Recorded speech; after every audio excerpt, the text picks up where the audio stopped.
Well, I just think he should be more appreciative because this country has stuck with them through thick and thin. We've given them much more than Europe, and Europe should have given more than us because, as you know.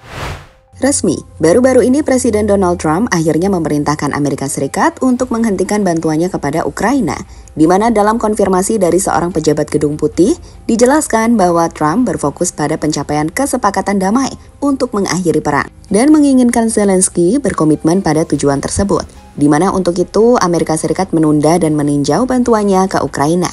Jelas, keputusan Trump ini menempatkan Ukraina dan Eropa dalam ketegangan yang besar. Pasalnya, Amerika Serikat selama ini merupakan pemasok bantuan utama di Ukraina yang jumlahnya jauh lebih besar dari Eropa. So, apakah ini akan benar-benar mengancam Ukraina dan Eropa? Bisakah mereka berdiri sendiri tanpa Amerika Serikat dalam menghadapi Rusia?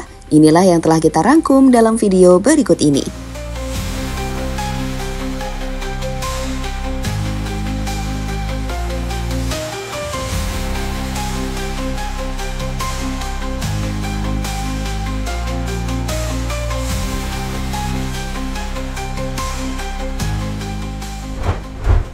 Untuk memberikan gambaran lebih jelas kepada teman-teman, kita akan mulai dari pertemuan di ruang Oval, di mana saat itu Trump bertemu dengan Presiden Ukraina Zelensky. Pertemuan itu sendiri seharusnya membahas tentang kemitraan baru antara Amerika Serikat dan Ukraina, di mana Ukraina akan memasukkan sebagian hasil dari sumber daya mineral milik negaranya ke dana milik bersama dengan Amerika Serikat. Hal yang dilakukan sebagai cara untuk membayar kembali Amerika Serikat atas dukungannya selama perang. Tapi di pertemuan tersebut yang terjadi adalah chaos. Maksudnya pertemuan itu tak menghasilkan apa-apa. Trump meminta Zelensky untuk mengakhiri segera perang, namun Zelensky menolak jika tak ada jaminan Rusia tak akan menyerang di masa depan. Trump pun berulang kali menekan Zelensky dengan menyebut bahwa Ukraina dan Zelensky tidak memiliki kartu untuk mengalahkan Rusia, kecuali Amerika Serikat membantu mereka. Di mana pada akhirnya percakapan berakhir dengan Zelensky meninggalkan ruang Oval lebih cepat, sebelum Trump meminta Zelensky untuk meninggalkan Gedung Putih. We gave you, through this stupid president, $350 billion. We gave you military equipment, and you men are brave, but they had to use our military. If you didn't have our military equipment, this war would have been over in 2 weeks. In 3 days, I heard it from Putin. In 3 days, this is something maybe new. Less. In 2 weeks, of course, yes. It's going to be a very hard thing to do business like this. Again, I tell you. just say thank you. I said a lot of times to American people. Except that there are disagreements, and let's go litigate those disagreements rather than trying to fight it out in the American media when you're wrong. Setelah pertemuan tersebut, Zelensky sendiri terbang ke London, di mana di sana 15 pemimpin negara disertai dengan perwakilan NATO langsung membahas persoalan tentang konfrontasi Zelensky dan Donald Trump. Negara-negara yang dipimpin oleh UK dan Prancis ini kemudian sepakat untuk mendukung Ukraina. Mereka coba untuk terus mengalirkan bantuan militer ke Ukraina dan terus meningkatkan tekanan ekonomi terhadap Rusia, memastikan Ukraina harus hadir dalam setiap perundingan perdamaian, berusaha meningkatkan kemampuan pertahanan Ukraina guna memecah invasi di masa mendatang, serta untuk mengembangkan koalisi yang bersedia untuk mempertahankan kesepakatan di Ukraina dan menjamin perdamaian setelahnya. Pertemuan ini jelas jadi perlawanan atas konfrontasi Trump dan Zelensky sebelumnya, di mana usai melihat itu, Trump justru langsung memutuskan untuk menghentikan bantuan militernya pada Ukraina. Di sini, Presiden Amerika Donald Trump jelas telah menunjukkan ketidaksabaran yang meningkat terhadap Zelensky. Terutama setelah komentar Zelensky pada akhir Februari 2025 yang mengatakan bahwa akhir perang masih sangat-sangat jauh. Trump menyebut komentar itu sebagai pernyataan terburuk yang bisa dibuat oleh Zelensky dan menyatakan Amerika Serikat tidak akan tahan lebih lama lagi dengan sikap tersebut. Dan itulah kenapa sekarang Amerika Serikat menghentikan bantuan militer pada Ukraina.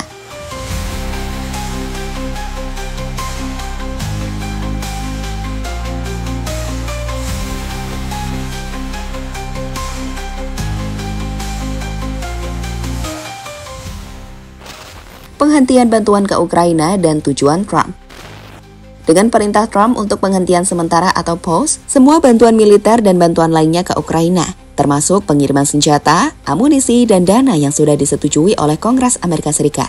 Hal ini disebut-sebut bakal menimbulkan ancaman serius terhadap kemampuan Ukraina untuk menahan serangan Rusia, terutama karena Eropa tidak memiliki kapasitas industri pertahanan yang cukup untuk menggantikan Amerika Serikat dalam waktu singkat. Seperti kita tahu, sejak invasi Rusia pada 2022, Amerika Serikat telah memberikan lebih dari 66,5 miliar US dollar dalam bentuk bantuan militer, yang menjadikan Amerika Serikat sebagai penyumbang terbesar bagi Ukraina. Keputusan Donald Trump untuk menghentikan bantuan sendiri dinilai dilakukan Trump untuk memberikan tekanan dan memaksa Zelensky agar mau bernegosiasi dengan Rusia. Di sini, pejabat Gedung Putih menyatakan bahwa bantuan akan tetap dihentikan hingga Trump yakin bahwa Zelensky berkomitmen untuk mencapai kesepakatan damai. Trump ingin kesepakatan damai yang cepat, yang ia yakini bisa dicapai melalui negosiasi langsung dengan Putin.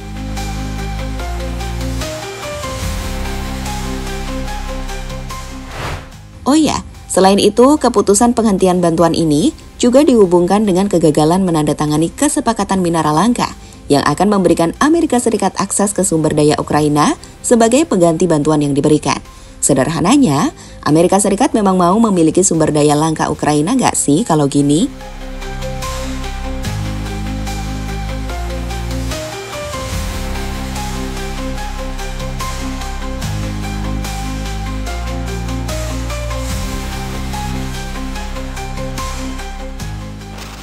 Kesalahan Zelensky menurut pendukung Trump. Melihat kondisi yang makin meruncing akibat chaos yang terjadi dalam pertemuan Trump dan Zelensky beberapa waktu lalu, pihak Trump dalam hal ini Wakil Presiden Amerika Serikat J.D. Vance baru-baru ini juga menyalahkan Eropa saat melihat Eropa justru terus mendukung Zelensky. Dalam wawancara dengan Sean Hannity dari Fox News yang disiarkan Senin malam, ia mengatakan sekutu Eropa merugikan Ukraina dengan tidak menekan Zelensky untuk menemukan akhir perang. Banyak teman-teman Eropa kita yang memujinya. Mereka berkata, Anda tahu, Anda pejuang kemerdekaan. Anda harus terus berjuang selamanya. Nah, berjuang selamanya dengan apa? Dengan uang siapa? Dengan amunisi siapa? Dan dengan nyawa siapa? Ujar J.D. Vance, sumber NBC New York. Di sisi lain, beberapa pendapat menarik disampaikan oleh pengamat politik di Amerika Serikat lain. Salah satunya dari Christopher Carey. Menurutnya, dalam pertemuan tersebut, Zelensky tidak tahu cara bersikap di depan Trump. Hal ini berbeda dengan momen saat Presiden Prancis atau PM Inggris menemui Trump sebelumnya. Itu seharusnya tidak terjadi. Saya menyalahkan keduanya, Zelensky dan Trump. Sejujurnya, Zelensky memang terlihat sombong. Saya paham dia mencoba menyampaikan maksudnya, tetapi dia tidak tahu bagaimana menghadapi Trump. Starmer tahu bagaimana menghadapi Trump. Macron tahu bagaimana menghadapi Trump. Putin jelas tahu bagaimana menghadapi Trump. Tetapi Zelensky tidak tahu bagaimana menghadapi Trump, ungkap Christopher, sumber BBC.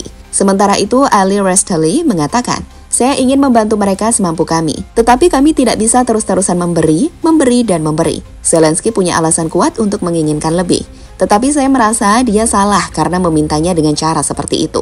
Jika dia melakukannya secara pribadi, itu akan menjadi tempat yang tepat. Saya tidak merasa reaksi Trump atau Vance terhadap hal itu salah. Itu tidak sempurna, namun jika tidak ada jalan tengah yang dapat mereka temukan, saya tidak ingin melihat Amerika Serikat terus menghabiskan uang untuk negara yang bukan milik kita. Sementara kita sendiri punya masalah dalam negeri, ungkap Ali Resteli, sumber BBC.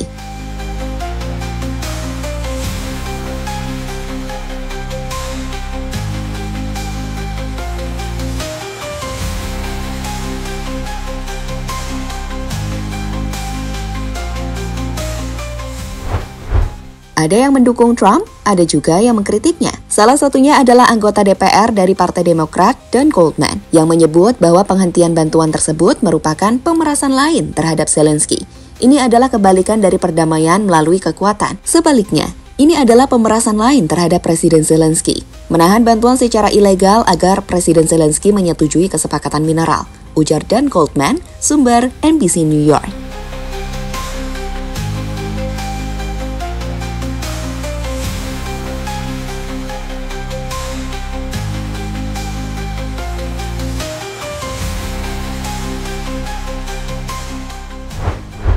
Pada akhirnya, keputusan Trump menggunakan strategi pause atau penghentian bantuan Amerika Serikat ke Ukraina merupakan alat tekanan yang memaksa Zelensky bernegosiasi damai dengan Rusia dengan cepat. Ini juga mencerminkan pendekatan American First saat Trump juga menginginkan mineral langka Ukraina.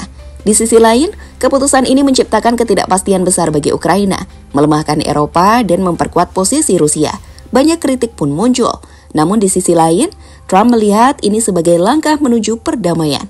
Bagaimana menurut kalian? Drop pendapatmu di kolom komentar.